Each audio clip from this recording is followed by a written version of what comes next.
Selamat siang teman-teman semua. Saya tidak akan bicara dari sisi hukum, udah jelas ada pendekar hukum di samping-samping saya. Saya akan bicara dari sisi ilmu saya, kebetulan sosiologi pengetahuan. Dan tadi kita sepakat bahwa apa yang terjadi di Indonesia hari ini, semua masalah yang ditulis panjang sekali di backdrop acara ini tidak terjadi begitu saja. Ini adalah tumpukan-tumpukan kumpulan dari gempa-gempa kecil itu. Nah, saya lihat salah satu strategi yang digunakan oleh penguasa, oleh pemerintah Jokowi selama 10 tahun ini sehingga kita sampai di kondisi hari ini adalah fabrikasi mitos. Dan ini adalah bagian penting kalau kita pelajari juga apa yang terjadi di era Orde Baru. Salah satu kunci kenapa Orde Baru bisa sekian lama berkuasa selain penggunaan senjata, selain pengerahan tentara pada waktu itu adalah fabrikasi mitos. Dan itu terjadi di era Jokowi. Dan itu yang membuat kita terlena hingga akhirnya mungkin banyak di antara kita sebenarnya nggak terlena ya, dilihat dari demo-demo yang ada gitu, tapi sebagian besar dari rakyat Indonesia terlena dan kita sampailah pada titik ini. Saya mencatat ada 5 mitos yang diproduksi, difabrikasi di pemerintahan Jokowi ini yang akhirnya membuat kita semua ternina bubukkan. Pertama adalah mitos bahwa Jokowi orang baik. Mitos orang baik ini adalah mitos pertama yang sengaja difabrikasi, direproduksi sejak Jokowi baru mau mulai berkuasa. Bahwa dia kurang istilahnya lesser evil kan, bahwa dia kurang iblis lah atau lebih baik daripada calonnya sebelah. Lalu dengan segala narasi bahwa beliau adalah calon yang sederhana, pekerja keras, bisa masuk ke dalam gorong-gorong. Lalu kemudian citra bahwa anaknya adalah penjual martabak dan anaknya adalah penjual pisang goreng. Itu semua melengkapi imajinasi kolektif kita bahwa yang kita hadapi adalah orang baik. Dan ketika orang baik menjadi penguasa, orang baik itu nggak bisa melakukan kesalahan apalagi melakukan strategi jahat. Kalaupun ada kesalahan pasti itu orang-orang di sekitarnya kan, pasti orang-orang yang terus mengompori dia, terus memprovokasi. Kita termakan dengan itu semua hingga akhirnya kita selalu membela dia dan membiarkan Omnibus Law lah, KPK, revisi UU KPK lah dan berbagai hal-hal lainnya. Lalu mitos yang kedua adalah mitos bahwa setiap orang bisa berkompetisi.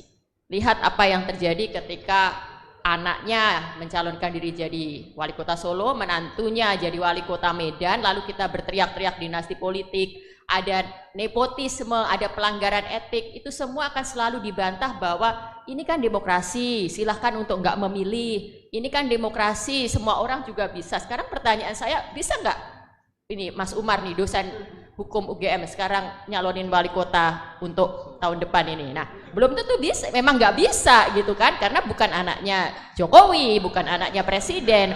Jadi kita jangan termakan dengan omongan itu. Lalu kemudian kemarin ada statementnya misalnya Kaisang, loh yang milih siapa? Nah itu lagi-lagi malah rakyat yang disalahkan, tapi di titik ini ada benarnya, rakyat yang memilih. Jadi mau nggak mau cara kita untuk merespon itu, untuk tidak mengulangi kesalahan kita, ya kita jangan memilih.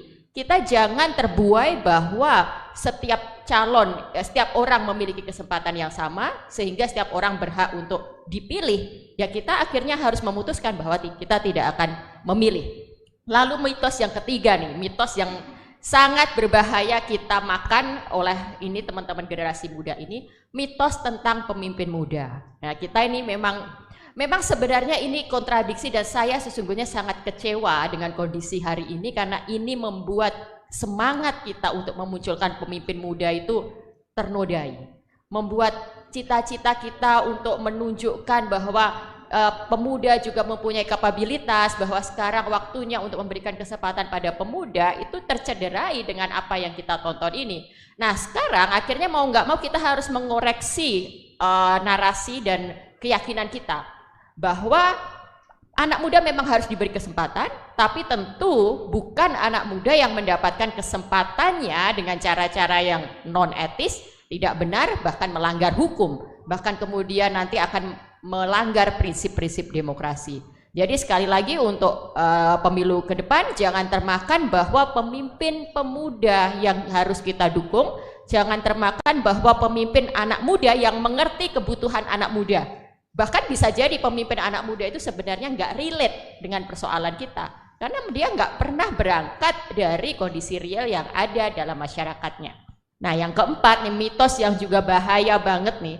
Setelah sekian lama mungkin ya kita melihat ada mitos pemimpin kuat yang dibutuhkan bangsa ini.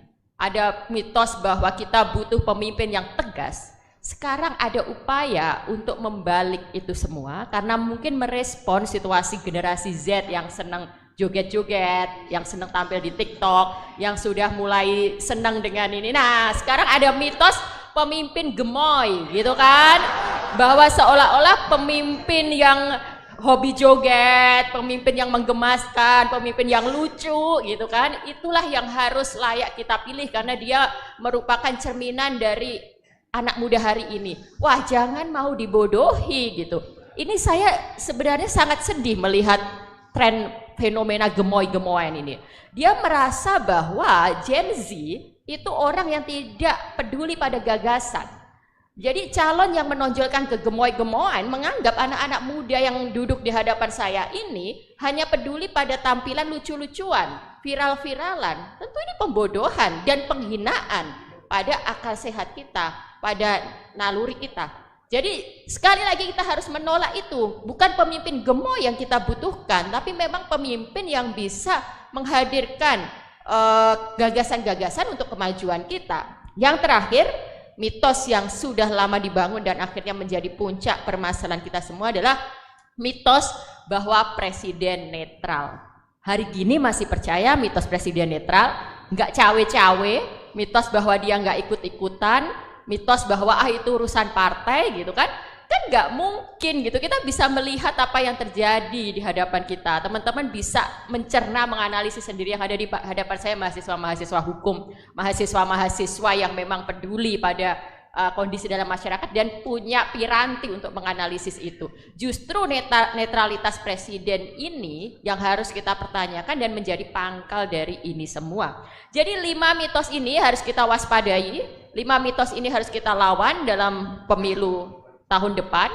Bagaimana caranya? Ini adalah pentingnya kita, cara melawan mitos adalah kita harus mengoreksi itu, mengklarifikasi itu dengan fakta. Kita harus menelisik siapa yang memproduksi itu, apa tujuan mitos-mitos itu diproduksi, dan bagaimana mitos itu kemudian mengelabui, menutup fakta yang sebenarnya. Hanya dengan demikian, maka akal sehat kita bisa kembali digunakan dan kita bisa menyelamatkan Indonesia dari tsunami gempa, tidak hanya gempa ya Prof, tsunami yang nanti akan menghancurkan bangunan demokrasi yang sedang kita bangun ini. Terima kasih, saya kembalikan kepada moderator. Terima kasih, tepuk tangan kepada Ibu Oki, sangat menarik begitu ya terkait dengan fabrikasi mitos, lalu kemudian bagaimana harus kita mengatasi terkait dengan motif-motif di balik hal tersebut.